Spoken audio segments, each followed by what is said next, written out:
Assalamualaikum warahmatullahi wabarakatuh. Halo semuanya, perkenalkan nama saya Randy Putra, nomor BP 2423024. Baiklah, saya akan menjelaskan mengenai cloud computing dalam industri 4.0.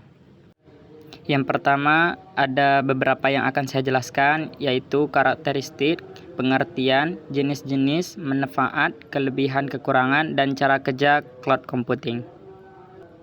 Yang pertama saya jelaskan yaitu mengenai karakteristik, terbagi menjadi 3. Yang pertama yaitu Broad Network Access, yaitu akses jaringan yang luas dan bisa diakses oleh berbagai jenis perangkat, seperti smartphone, tablet, laptop, dan sebagainya. Contohnya Facebook Mobile, memungkinkan kita untuk mengakses layanan Facebook melalui handphone, smartphone, ataupun tablet dimanapun kita berada.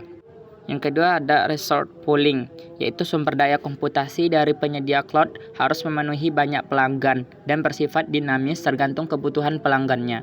Contohnya seperti Google menyediakan ratusan ribu server yang tersebar di penjuru dunia sehingga dapat melayani jutaan penggunanya. Yang ketiga yaitu on-demand self-service, yaitu pengguna cloud dapat mengatur sendiri layanan yang dipakai sesuai dengan kebutuhannya, tanpa interaksi dari pihak penyedia layanan.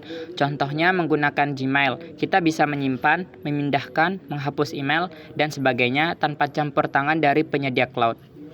Selanjutnya saya akan menjelaskan mengenai pengertian cloud computing.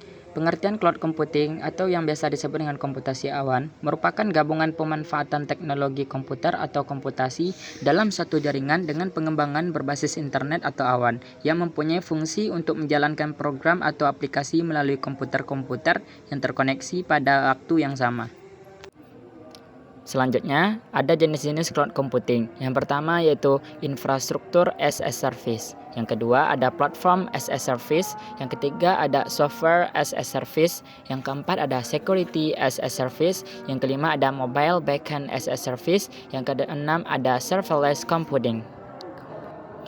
Selanjutnya ada manfaat cloud computing. Yang pertama yaitu untuk fleksibilitas. Yang kedua untuk tabungan dan investasi biaya. Yang ketiga untuk skalabilitas. Yang keempat kemampuan mengontrol dokumen. Yang kelima pemulihan bencana. Yang keenam interaksi yang lebih efektif dan efisien.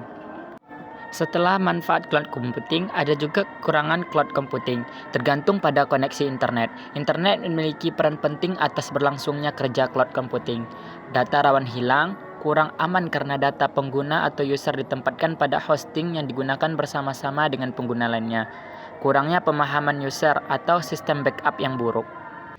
Kelebihan cloud computing dibandingkan dengan yang lainnya, yang pertama itu mudah diakses, yang kedua murah, yang ketiga ramah lingkungan, yang keempat menciptakan lapangan kerja baru, yang kelima penggunaannya lebih efisien, yang keenam bagi pengguna atau user, yang ketujuh bagi perusahaan, yang kedelapan bagi pebisnis di bidang infrastruktur. Yang terakhir ada cara kerja cloud computing. Sistem cloud bekerja menggunakan internet sebagai server dalam mengolah data. Sistem ini memungkinkan pengguna untuk login ke internet agar dapat mendapatkan akses untuk menjalankan aplikasi yang dibutuhkan tanpa melakukan instalasi.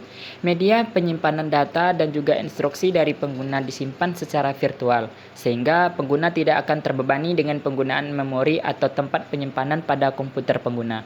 Instruksi-instruksi tadi kemudian melalui jaringan internet dilanjutkan ke server aplikasi. Setelah instruksi diterima di server aplikasi, maka data akan diproses yang akhirnya pengguna akan disajikan dengan halaman yang telah diperbarui sesuai dengan yang ada di cloud computing. Baiklah, sekian penjelasan dari saya mengenai cloud computing. Jangan lupa like, share, comment, and subscribe. Dan sampai jumpa di lain waktu.